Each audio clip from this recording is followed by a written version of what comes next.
Hey guys, Adrian here for the Digital Dojos, and today we're going to be taking a look at another photography app in my lineup called Color Splash. Now this one is a really cool photo editing app that essentially takes obviously colors, and you can take away color, you can add color, you can make a black and white photo and specifically color one object. It's a really fun photography app, one really useful if you're on the iPhone 4 just because of the the new camera, the HD camera, and that allows you to take really good quality pictures, and you can mess around with it. A very fun app to mess around with your photos. So obviously you have your options of taking the photo now or loading the image.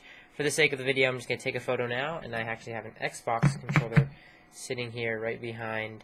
I think the perfect example, I'll use these buttons right here. I'm going to focus in on the buttons here, and I know you guys can't see it because there's a glare bouncing off, but that's the picture. And I'm not sure if you guys can see how well it is actually, how clear it is, because I focused exactly on the button. So there you go.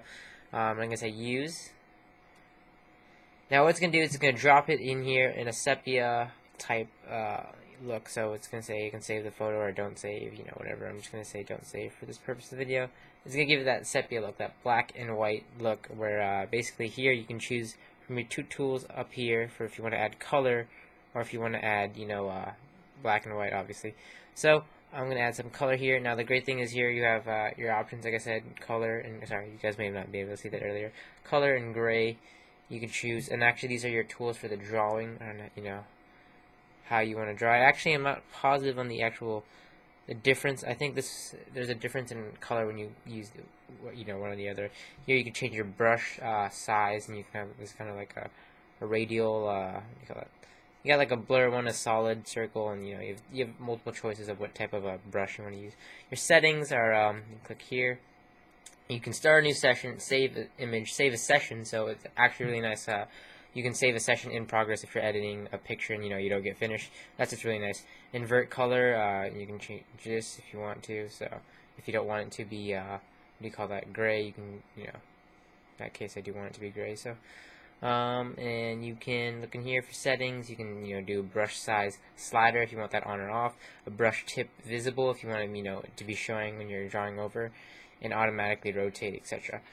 Alright, so going back to the app here, you can use the pan and zoom is what you use to actually zoom into specific objects. This way you can get a really zoomed in angle of something you want to color. So for example, I want to color this A button. All I'm going to do is I'm going to zoom in. I'm just going to start lightly coloring around.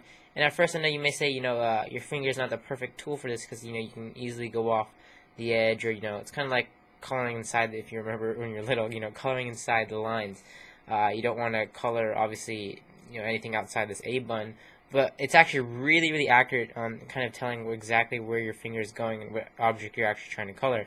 And that's what the pan and zoom feature is really useful for. You can actually zoom really close on that object. That way you can color that specific thing. For example, that Y button, I want to color that. And you can see here, I'm not coloring anything else outside that Y button. My finger is actually just grazing just that Y button, and the application recognizes that. I'm going to go over here to the X button. I mean, obviously you can spend a lot more time perfecting it. I've done a couple pictures with it, and I've got to say this is a really fun effect you can add to photos, just broadening certain colors, or actually even if you want all color to show, and you can even make one just a solid object gray. You can get really creative with this.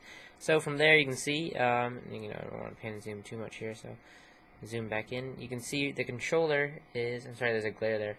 The controller is, the buttons are colored except the analog. I guess you guys can't really tell from the picture because the controller itself is white no matter what, but you can see how these kind of stay out, and you can even tell in the foreground because nothing in the foreground is colored. It's all black and white as well.